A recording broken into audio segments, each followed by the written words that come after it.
Let's meditate.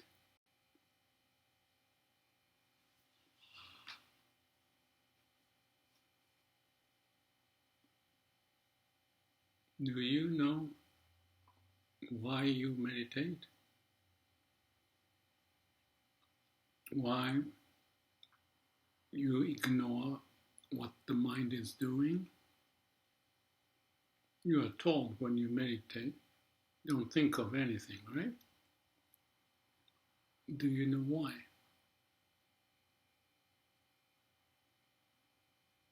If you can answer the question yourself, not by me or anyone else, you may be getting it.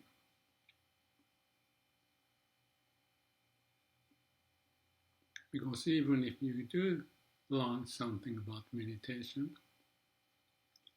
if you don't continue, you're not continuing it because you are not getting it. Maybe you can say that you can meditate without sitting, but probably that's not good enough. You don't have to meditate like Buddha did. If you read the sutra, he's always sitting, meditating, almost. I've been to Bodh Gaya, where he got enlightened, and I think what's the name of the mountain? Eagle Mountain or someplace like that he lectured, talked to people. I was there, and there are holes, caves, people meditated. It was a long time ago.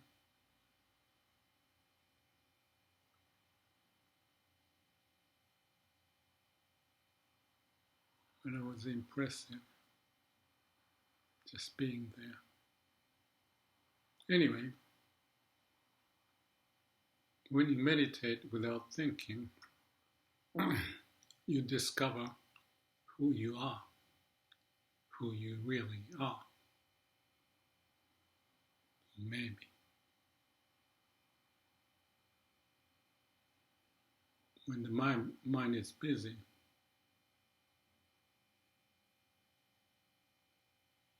you're kind of caught up all the time. Of course, in the society you live in, you need to do the calculation and planning and checking and all that stuff.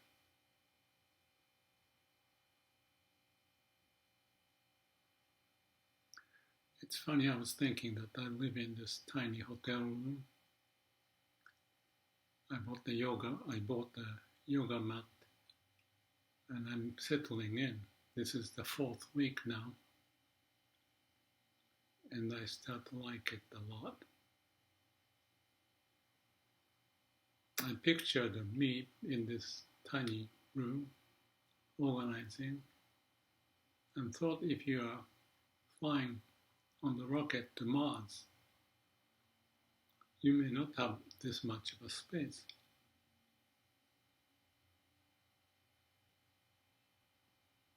I mentioned that there's a program called Alone. People live in Vancouver Island or Alaska and to survive. There's something appealing to me to use the best of what you can to live. And that, I'm sure, started years ago, hundreds of years ago, even more. And then we start to use the brain to come up with ideas. Start to use the word and logic. So, in the process of evolution, our brain or mind helped us to be as we are now, although there are lots of problems to go with it. But the problem related to mind before that was problem related to how to live. And we came up with ideas by using the mind or brain. So many mistakes we have made and learned the lesson. So it's not to lightly say that the brain's not necessary. It's helpful. It's just a matter of how we use it.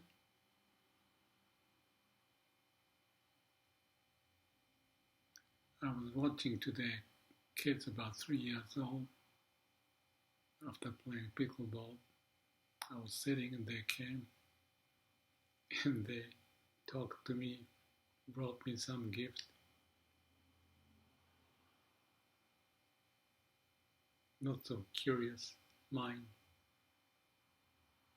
talking to me. In the process of kids growing up, their mind, words and logic are being formulated.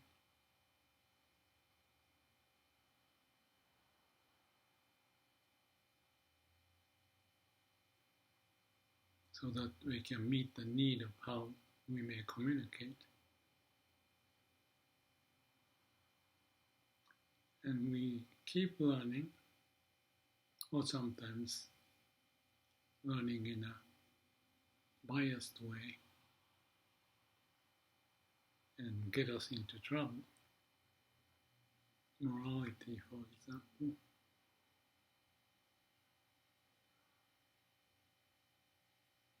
But like I said many times, we need to get back to the root of who we are.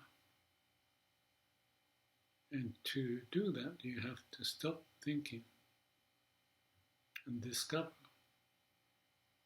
what's underneath.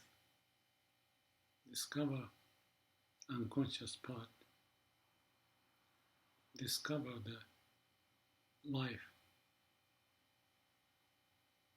making us alive.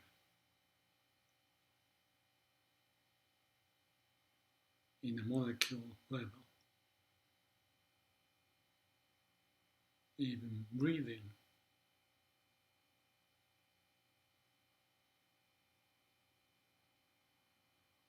You may notice something quite different. Quickly, I'll share my story of the first day of Vipassana.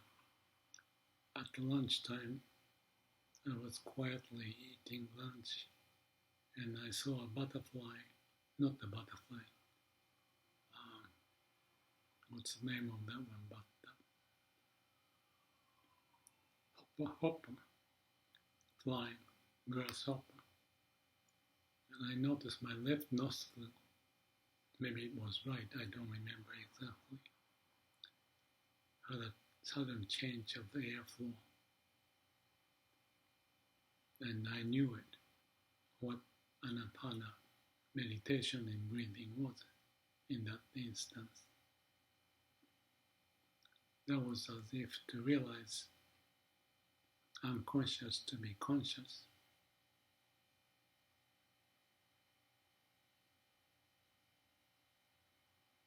So you have additional or more profound or deeper insight or different insight when you're thinking, not just caught up in the time when I went Yellowstone and catching trout with the grasshopper imitation, the fly. That's the reason that I had this puff of air and then realized, this is it. I'm now realizing my unconscious part so that I can make a judgment of not getting into the thought of Yellowstone and the flies and the friends and the trout and to the next story instead of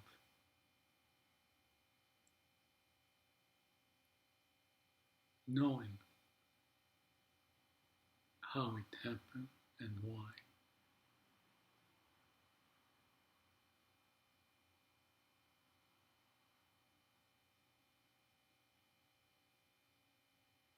Maybe I'm not explaining well, but you'll figure out instead of you being caught up in the thought.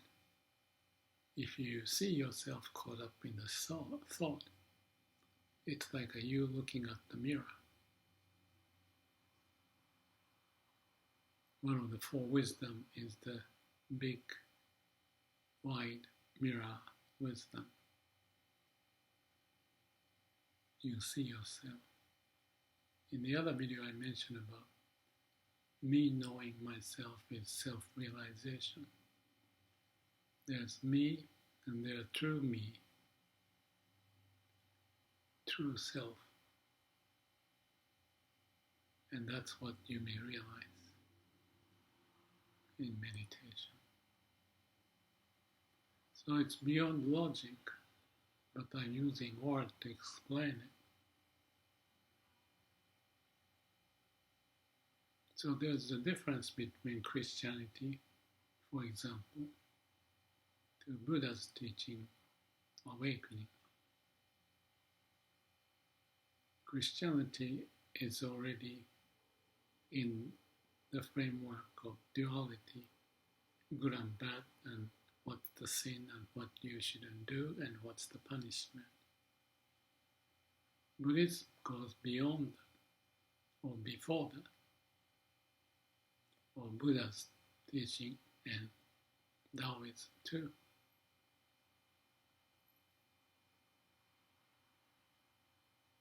But in the Bible, it's about the Garden of Eden before we ate the fruit of knowledge.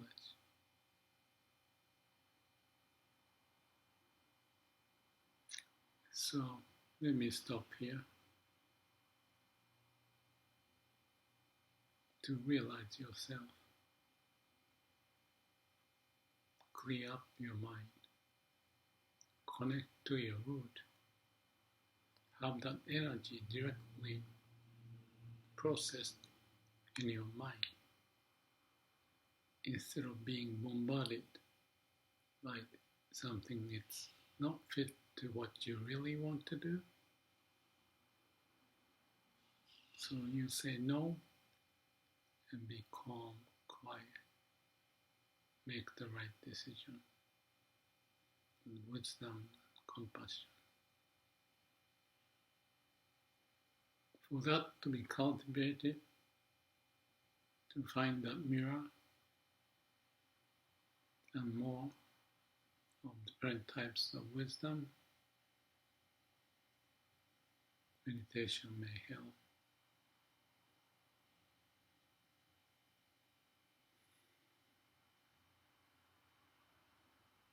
In Shin Buddhism, Namu Amida Butsu, throw yourself with the bow of Amida Buddha for the Buddha to save.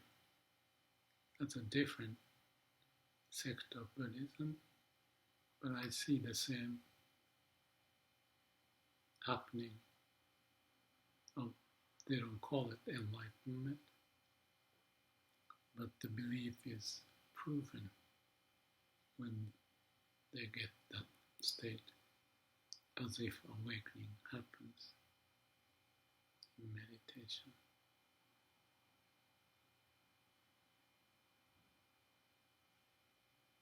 So it's beyond the knowledge again.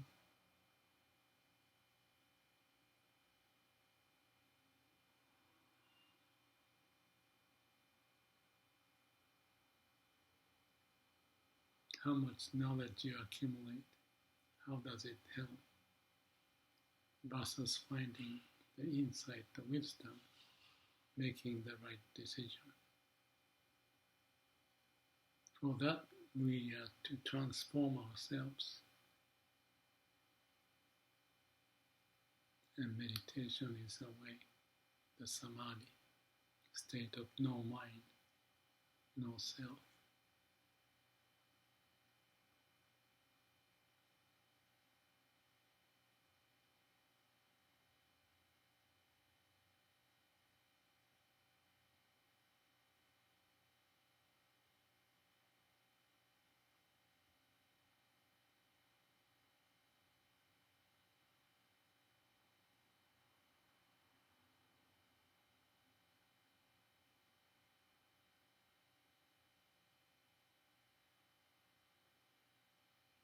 You can ask more questions. What happens when you are awakened? But it's unnecessary. Well, maybe we'll talk about it some other time. We come back to the world, to say it simply.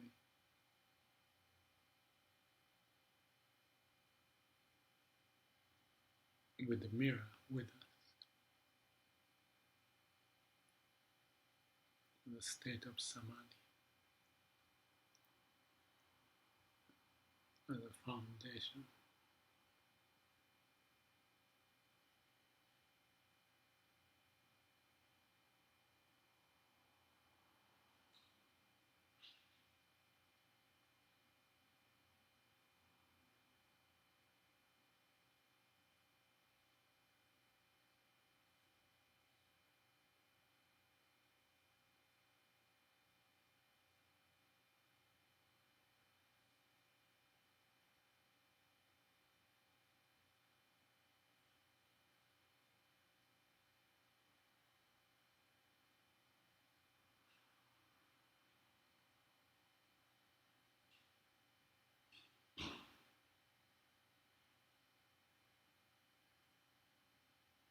Continuation is power.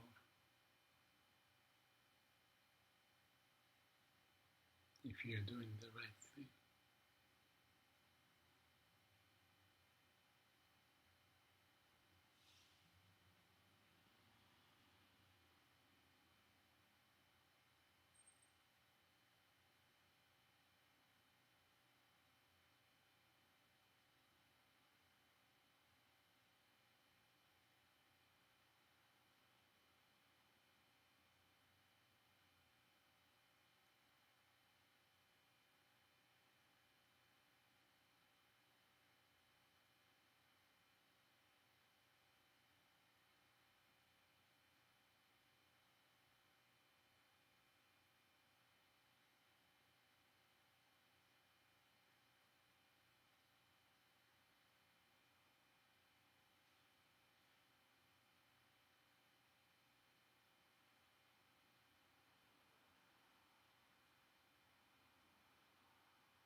Thank you for joining me.